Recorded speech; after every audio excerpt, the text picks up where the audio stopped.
Magandang araw po, Dr. Willie Ong. Topic natin ngayon tungkol sa bangungot, masamang panaginip.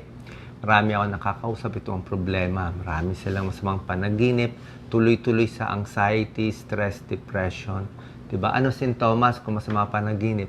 Siyempre, gigising ka, lakas ng kabog ng dibdib, pinapawisan ka, pawis na pawis, hindi makahinga, kala mo tunay yung nangyari. So, paano kung paulit-ulit to? Ano mga dahilan? Pakita natin, Doc Lisa.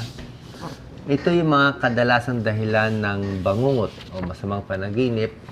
Marami kang kinakatakutan. Focus natin, Doc Lisa. Dami mong kinakatakutan. Very anxious ka, umaabot sa panaginip mo. Hindi komportable yung pagtulog. Baka may sakit, nahirapan ka huminga. Okay? Tapos, stress. Kung very stress ka, pwede rin magkaroon ng nightmare.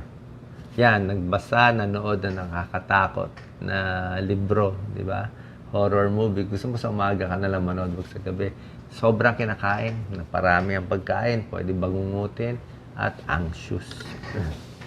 Main cause of nightmare, sabi ko nga, may stress sa buhay mo, dapat aralin natin ano yan, baka nadidepress ka. May tinatawag na PTSD, Post-Traumatic Stress Disorder. Palagay natin, may lindol, sumabog yung bulkan, nagbaha, may sakuna. So, iniisip-isip mo, magkakaroon ng nightmare. Okay?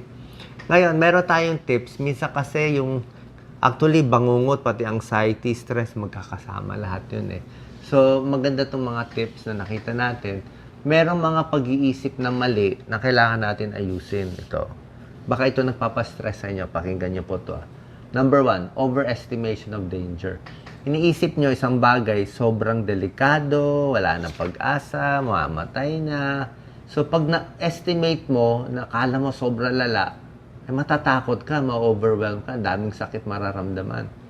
Second, baka ina-underestimate mo yung sarili mo. Isip mo, hindi ko na to kaya, may malalang sakit sa pamilya, may nagkaroon ng cancer, may nagda-dialysis. Hindi ko na kaya, pero kakayanin mo yun eh. Lahat nakakaya eh. Ina-underestimate mo rin na may tutulong. Wala na tutulong sa akin, wala nagmamahal sa akin, walang pag-asa, tatalo na lang sa bangil, yung mga ganyan. Pag ina-underestimate mo rin yung darating, doon ka rin ma-stress. At isip ka ng isip na may catastrophe na mangyari. Okay? Ito pa, lagi mo iniisip, what if? Paano kung lumala? Paano kung may nangyari? Paano kung namatay si ganyan? So, ganun talaga ang buhay. Ang nakikita ko lang, kahit gaano ka-stress ang isang tao, yung iba nga, napilay, putol paa, na-paralyze, after 6 months, maghihintay ka lang ng 3 to 6 months, kahit gaano kalaki ang problema, nakaka-cope yung tao. Nakaka-survive. Yun ang nakikita nila. Malampasan mo lang yung unang sakuna, unang stress, tiisin mo lang. After 3 to 6 months, kahit yung mga na-paralyze, naka-move on sila. Iniwan ng misis, boyfriend, naka-move on sila 3 to 6 months. Namatay yung partner, naka-move on sila. So, nakaka-recover yung katawan kasi magaling yung katawan natin. So, konting tiyaga. At dahil dito, nagkakaroon din ng mga nightmare. Okay? Ano mga tips natin para maiwasan ito? Pakita natin, Doc Lisa. Unang-una, kung ano man yung panaginip mo, sabi dito, behavioral changes. 70% pwede maayos. Ibig sabihin, yung iniisip mong masama na mangyari, baka may mangyari doon sa anak ko, papalitan mo ng magandang pag-iisip na, hindi, gagaling siya. Kung magkasakit man, makakuha tayo ng gamot, aayos siya. Dapat positive yung iniisip mo. So, nire-rehearse mo sa utak mo yung magandang pangyayari, pag puro bad news.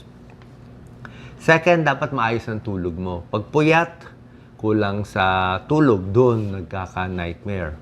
Okay, dapat mag-aayos ang tulog, komportable yung kwarto, exercise may tulong. Kasi pag nag-exercise ka, napapagod yung katawan, bawas anxiety, bawas stress yun eh.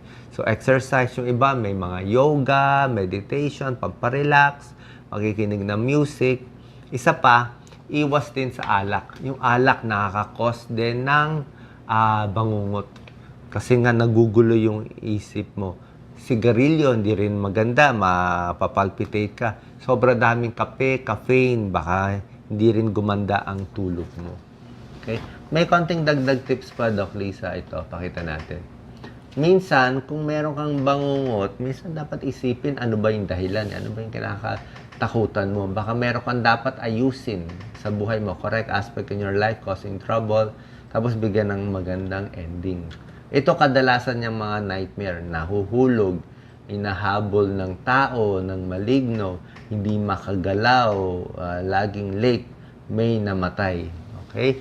So, sana at least may konti kayong idea, gawing mas positive yung iniisip natin para malabanan natin itong mga panaginip. So, kahit ano problema nyo, konting tiyaga. Ayon sa pag-aaral, 3 to 6 months, makaka-recover kayo. Konting tiis lang doon sa sakit. Salamat po.